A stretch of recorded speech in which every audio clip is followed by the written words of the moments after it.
مشہور فلسفی البرٹ کامو کہتا تھا کہ یہ کائنات ابسرڈ ہے، یعنی اسے کوئی فرق نہیں پڑتا کہ آپ کے ساتھ کیا ہو رہا ہے۔ ان خبروں کو دیکھیں، امریکہ، رشیا، یوکرین، اسرائیل، ایران۔ سیاستدان کہتے ہیں کہ ہم سب سے زیادہ طاقتور ہیں، ہم جیت رہے ہیں، تاریخ رقم ہو رہی ہے۔ لیکن سچ تو یہ ہے کہ اگر یہ سب ایک دوسرے کو مٹا بھی دیں تو سورج ویسے ہی نکلے گا اور ستارے ویسے ہی چمکیں گے۔ یہ جو ہم قومی غیرت کے نعرے لگاتے ہیں، یہ کائنات کی وسعت میں ایک مچھر کی چھینک جتنی اہمیت بھی نہیں رکھتے۔ ہم صرف اپنی انا کو تسلی دینے کے لیے ان جنگوں کو مقصد کا نام دیتے ہیں۔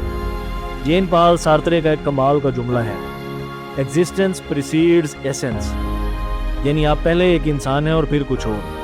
لیکن یہ دنیا آپ کو پیدا ہوتے ہی ایک لیبل دے دیتی ہے۔ کوئی آپ کو کہتا ہے کہ آپ پاکستانی ہو، کوئی بھارتی ہو، کوئی کہتا ہے ایرانی یا امریکی ہو۔ ریاستیں، ملک آپ کو یہ بتاتے ہیں کہ آپ کی زندگی کا مقصد دشمن سے نفرت کرنا ہے۔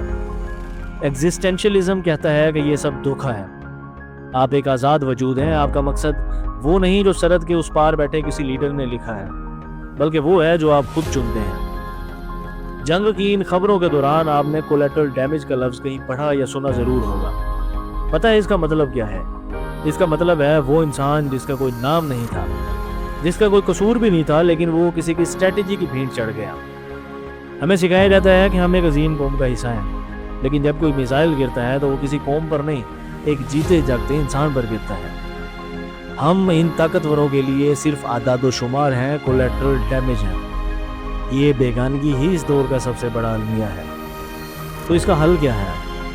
حل یہ ہے کہ ان جنگوں کو، ان خبروں کو اپنے وجود کے اوپر حاوی مت ہونے دیں۔ یہ لیڈر آپ کو ڈرا کر آپ کی سوچنے کی طاقت چھیننا چاہتے ہیں۔ اپنی زندگی کے چھوٹے چھوٹے لمحات کی قدر کریں، اپنے پیاروں سے پیار کریں، کیونکہ اس ابسرڈ مزیکا خیز دنیا میں صرف یہی سچ ہے۔ سردوں کی لکیریں عارضی ہیں، ہم لوگ عارضی ہیں، لیکن ہمارا انسان ہونا مستقل ہے۔ اگر آپ کو لگتا ہے کہ آج کی بات نے آپ کے اندر کچھ جھنجھوڑ دیا ہے تو اسے شیئر ضرور کریں۔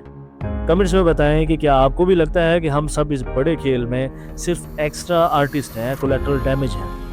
میں ہوں سعد الرحمان سعدی۔ سوچتے رہیں، کیونکہ سوچنا ہی آپ کی سب سے بڑی طاقت ہے۔ اللہ حافظ۔